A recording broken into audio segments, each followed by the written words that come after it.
one of the double-edged swords of being Poppy, Grandpa, is knowing that sometimes those little people, they do things that are absolutely ridiculous, hilarious. And you want to laugh so hard because it's just naturally hilarious to see the way they behave, some of the things they think up, some of the things they do, the way they treat each other, what they try to do with their food. These things are hilarious.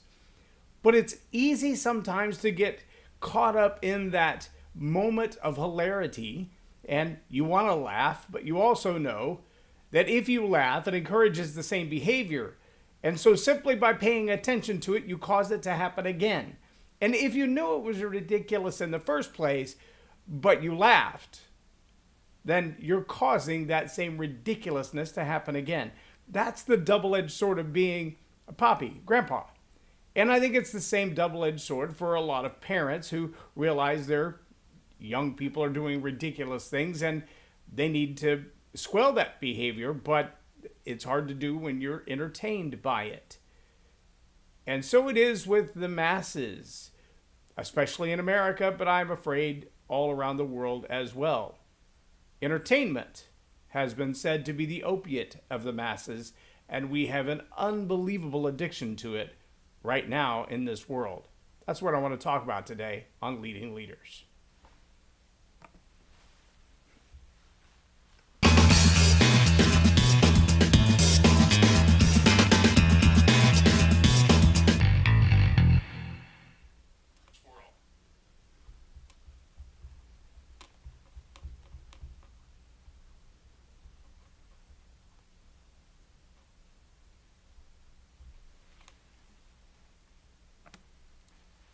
I'm Loren Norris with Leading Leaders podcast, and sometimes we get caught up in those things that, well, we weren't supposed to really be paying attention to begin with. You know what I mean?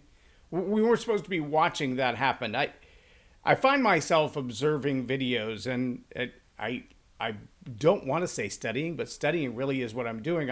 I'm looking for, especially in things like the TikTok trends or the Facebook shorts or I think Facebook now calls them reels, and YouTube calls them shorts. TikTok, Snapchat kind of started the process, the trend, if you will, of giving these really short, tiny videos. And what fascinates me is watching which ones, quote, go viral. What causes a video to have 100,000 or 800,000 or 5 million views? What is it about that video? What is it saying? What message is it delivering? What impact is it having on the world? What value does it carry? That really is my fascination with these short video sequences. Another fascination that I have, though, is watching how they string them together. Because on any one of the platforms, you'll notice that there are reels from left to right, usually in the feed of everything else. So you have a full-size tile, and that's a video that platform believes will be of interest to you. And then as you get to the reels, you see several reels right next to each other. The majority of them are shot in a vertical format, not a landscape format. And so as you look from left to right, they will have different thumbnails with different captions, with different descriptions. And sometimes everything on that vertical plane, the left to right of the reels, looks very, very similar. And there's not a lot of variety from A to B to C to D. But if you click on any one of those, A, B, C, or D, the video that follows it is usually nothing like the first one. It's not like if you go into the A category and A is for apple, that all of the videos are about apples and all the B videos are about bananas. That's not what you get. What you get is A, and then based on the fact that you watch the entirety of A, which may be nothing more than 12 to 15 seconds, the algorithm, it tries to read your brain and it feeds you something else. Well, if you go from A and you close that, and then you open B and you close that, and you go to C and you close that, it changes the whole algorithm of what you get next. Make note of that sometime as you're scrolling through there. But I do find that process can be addictive. So whether you go through the A channel or the B channel or the C channel, as you continue to scroll through the feeds, they tend to get more and more manipulative. The content itself begins to feed ideas. I've watched several in a row where every other one is about a bad relationship. There's a particular girl who keeps showing up in my feed. I don't know why. I don't follow her. I don't follow any of them. I don't click follow on any of them. I don't click like on any of them. I just watch and I keep going. But there's one particular girl with really big blue eyes and big lips and dark hair. And sometimes she has an accent and sometimes she doesn't. And sometimes she talks about what conversation she's having with her kids. And sometimes she has, I don't know, hypothetical, I would guess, I would hope, conversations about her relationship, because they are all over the board. The key factor, obviously, is her face, because there's never anything else in the video, just her face, the text on the screen, and her reaction. Now, why do I bring all this up? I bring all this up because the focus that's required for a leader to accomplish anything in life requires a focus on the task at hand and not distraction. There's a reason they say that entertainment is the opiate of the masses, because it numbs the soul, it numbs the focus, it numbs the attention, it takes away the power for you to do what you as a leader are intended to do. Now, if you're not studying these behaviors and asking the question, why does A lead to 2 and B lead to 3? Why are those different? If you're not looking into it for those reasons, then you could easily just get stuck in TikTok or YouTube Reels or Facebook Reels and be scrolling for hours, meaning you're not getting the other work done that you need to do. And it's probably just as dangerous for anybody else who is studying this content and asking what makes it successful, what makes it attention grabbing, because you can easily get caught up in it and waste your time in it as well. I usually do it while I'm transferring hard drives or moving files around, so all I've got is a waiting game anyway. My point to you, though, is as a leader, it's not just those little video reels. It's everything else in life. Now, here's something else I want to caution you about, though, as a leader.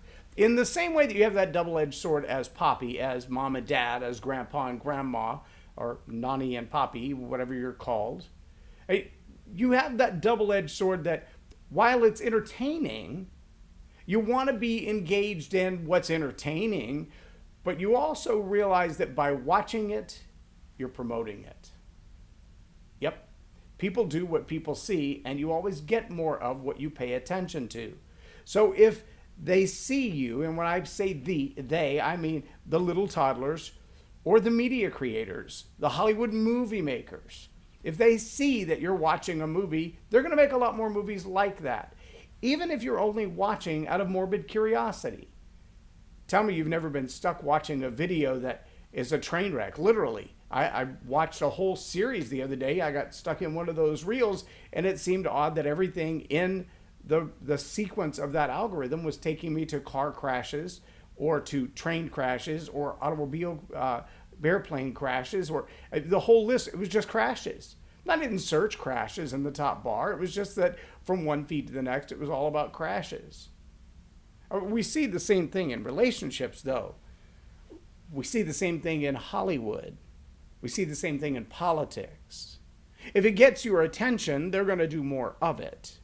Right, wrong, or otherwise, they're going to do more of it. And the sad part is we have politicians today who, in my opinion, have the same kind of childish reaction to being observed. Oh, they get the attention, and immediately they realize, oh, somebody looked when I did that. I'll do the same thing again. I talked a little bit yesterday about what happens when people strive so vehemently for the attention that they don't care about the damage they leave in the wake. No, they're not concerned with the impact that their thoughts, their words, their deeds, their behavior, their declarations are going to have on other people, as long as it gets them attention in the moment. It's very destructive. But if you give them the attention that they're looking for in the moment, they're going to continue to do what they did in that moment for moment after moment after moment. Oh, they want the attention. They want you to look. Remember the old game where you make a little shape and put it on your belly or your arm or something, and all you would say is, made you look. That's the win. Well, when it comes to the opiate of the masses, we have an addiction. to entertainment. An addiction that draws leaders away from the focus to get done what they need to get done. An addiction that feeds the attention-starved nature of politicians, leaders, and entertainers alike. And so long as we're caught up in that addiction to attention, that addiction to entertainment, it will be so easy just to slide in some new ideologies, slide in, because that's what these are for. You realize that, right? All of these means of entertainment, they're really about taking your focus, your mind off of one thing while filling your mind with something else. Oh yeah, just go back and read anything like the paperclip, Project Paperclip. Go back and read about those kinds of things. And what you're going to find is this study of psychology is nothing new. It's been around for hundreds of years. But the idea of using media to change the minds of the masses, that's been around for probably about 50 years.